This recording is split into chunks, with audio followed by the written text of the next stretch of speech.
திருச்சியில தாவேகா நிர்வாகி கரிகாலன் மீது நில அபகரிப்பு புகார் கொடுத்திருக்கிறார் இந்த பெண்மணி. அது மட்டும் இல்ல, அவரை உருட்டி மிரட்டுறாங்க அப்படிங்கிற புகாரையும் இவர் சமூக வலைதளங்கள்லயும் பதிவு பண்ணியிருக்கிறாரு, காவல்துறையிலயும் கொடுத்திருக்கிறாரு. இவங்க ஆட்சிக்கு வரதுக்கு முன்னாலே இவ்வளவு அநியாயம் பண்ணியிருக்கிறாங்க. இப்போ ஆட்சி இவங்க கையில போயிடுச்சே, இனி என்னெல்லாம் அராஜகம் நடக்க போகுதோ. தமிழ்நாட்டிலே மிக மோசமான ஒரு ஆட்சி அப்படின்னா எல்லாரும் 91 96 ஆட்சியே சொல்லுவாங்க. இவங்க அதையே தூக்கி சாப்பிட்டுருவாங்க போல் இருக்கே, அதுவே பொற்காலமா நினைக்க வச்சிருவாங்க போல் இருக்கே அப்படிங்கிற அளவுக்கு சமூக வலைதளங்கள்ல மக்கள் கமெண்ட்ஸ் போட்டுட்டு வராங்க. சிஎம் சார், சட்டம் ஒழுங்கு சந்தி சிரிக்குது சார், என்ன பண்ண போறீங்க? பேர் கீதா. நாங்க குடம்பட்டி செக் போஸ்ட் கிட்ட இருக்கோம். என்னோட ஹஸ்பண்ட் வந்து பிஹெச்எல் ரிட்டையர்ட் சேஃப்டி ஆபீசர். நாங்க இங்க வந்து ஒரு 8500 சதுரடி இடம் வாங்கியிருக்கோம். ஆல்ரெடி அந்த லேண்டை வந்து ரீலே அவுட் பண்ணி ஒரு 1000 ஸ்கொயர் ஃபீட் ஆல்ரெடி என்கரேஜ் பண்ணிட்டாங்க. அது ஒரு சைட்ல என்கரேஜ் முடிஞ்சிருச்சு. அதுக்கு ரிலேட்டடா வி ஃபைல்டு கேஸ்.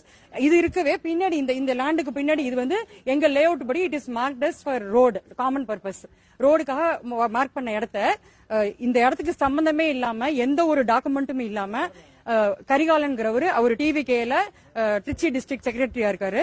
அவர் வந்து ஃபோர்ஸ்ஃபுல்லா he is occupying, he is constructing the shed. இது இல்லாம இந்த பின்னாடி உள்ள இந்த ரிவர்ல அந்த சம்ப் டாய்லெட்டோட ட்ரை வேஸ்ட் அப்படியே ஃபுல்லா போற மாதிரி ரிவரையே பொல்யூட் பண்ற அளவுக்கு ஆக்டிவிட்டி பண்ணிருக்காங்க. they are dumping all the debris in the river. in the land it is marked for road, common purpose. we have registered the land for by 2002 itself. அப்பவே earmark பண்ணிருக்கிற இந்த லேண்ட வந்து என்கரேஜ் பண்ணி எங்களுக்கு daily they are giving nuisance, and when we are recording the proof for this, இந்த போனை வந்து புடிங்கி போட்டுட்டு நாங்க திரும்ப கமிஷனர்ட்ட போய் கம்ப்ளைண்ட் கொடுத்து நாங்க அந்த போனை திரும்ப ரிட்டர்ன் வாங்கினோம். இது சம்பந்தமா நாங்க குற்றப்பிரிவுலையும் நாங்க கம்ப்ளைண்ட் கொடுத்திருக்கோம். we have given a complaint to CM cell itself. I request the Tamil Nadu government CM who has taken the power for the newly who have taken, they have to take the serious action. இந்த மாதிரி உள்ள local persons எல்லாம் எங்களுக்கு அச்சுறுத்தலா இருக்கிற மாதிரி இருந்துச்சுன்னா எங்களுக்கு government மேல உள்ள ட்ரஸ்ட் ஆட்டோமேட்டிக்கா குறையும். Please take necessary action.